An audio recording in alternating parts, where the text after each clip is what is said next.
Hi everyone, and welcome back to Herzography. In a follow-up to a previous video that I did on panorama photography and shooting panoramas, I did talk about using a side gimbal, and I promised to come back and show you the full setup of the side gimbal. And so here it is, and here's how I have it all set up. So, and the reasons why this all makes such a big difference when you are doing your panoramas, to have your nodal point set up correctly.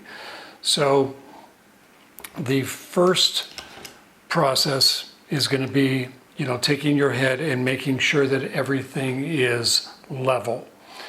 And then the next step, here is the side gimbal that I mentioned to you before. This is from Really Right Stuff, and it's part of their PG system. There's the PG01 and the PG02.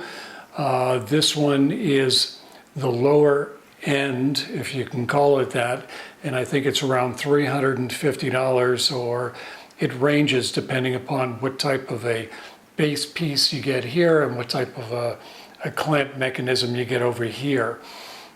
And then when you go to its big brother, it gets a lot heavier than this and double the price.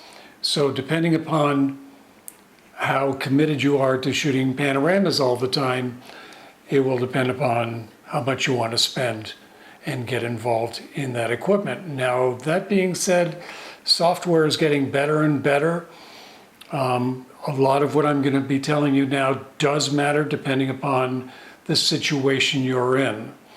So if you're in a situation where there's a mountain range and it's 10 miles away or whatever, chances are you're probably not going to need one of these unless there's something in the foreground that you also want to capture when you're doing your pano, and you want to make sure that your foreground is going to be sharp and not look strange and distorted, which it will unless you have proper technique and you're using a side gimbal like this.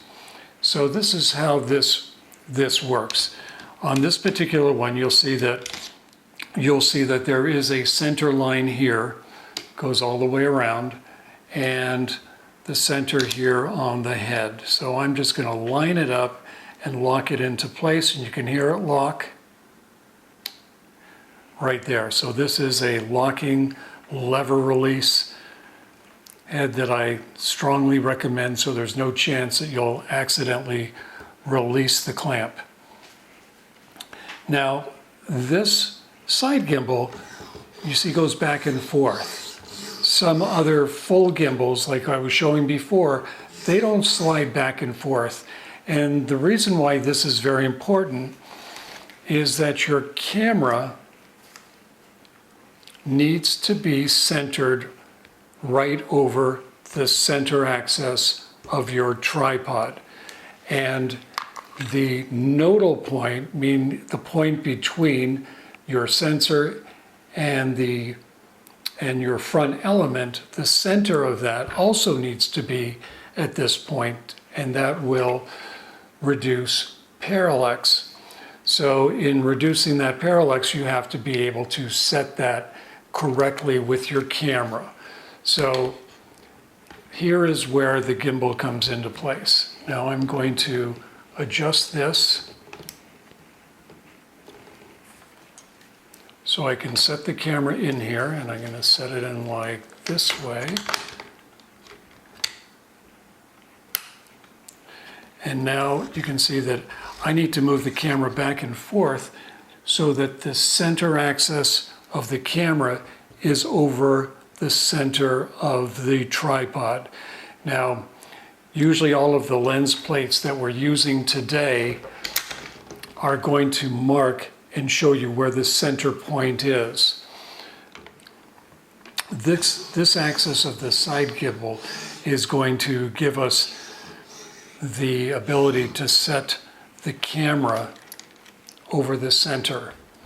But that's only one axis. The other axis has to be this way, and that's where you get into using a nodal rail.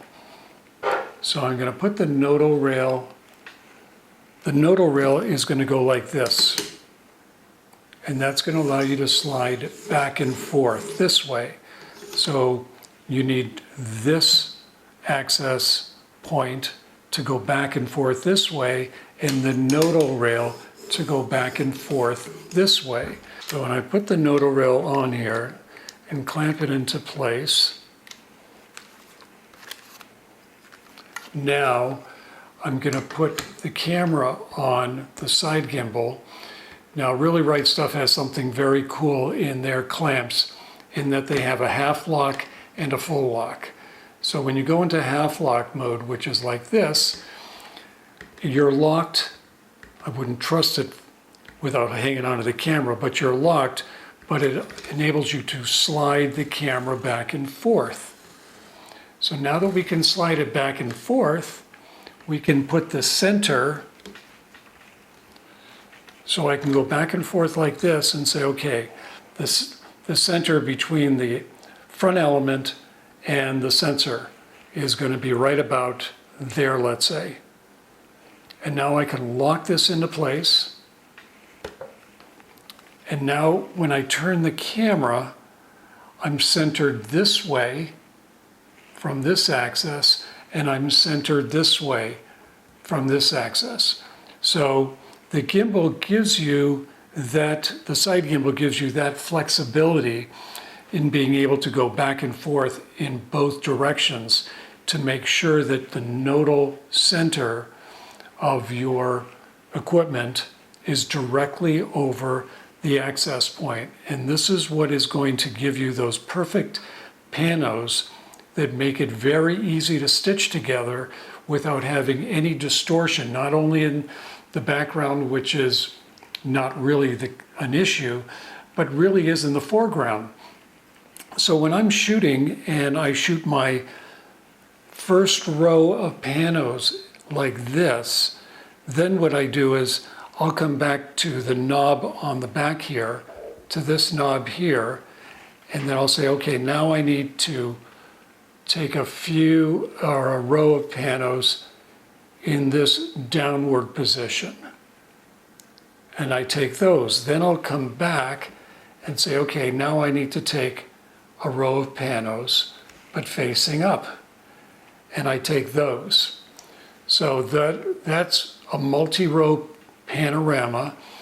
And by using a setup like this is how you're able to then get those images to perfectly stitch together without any distortion, foreground, at any point in the image, because this will be the perfect setup for shooting those panorama images. So I hope you've enjoyed this update to my previous video on panos and shooting them with a side gimbal.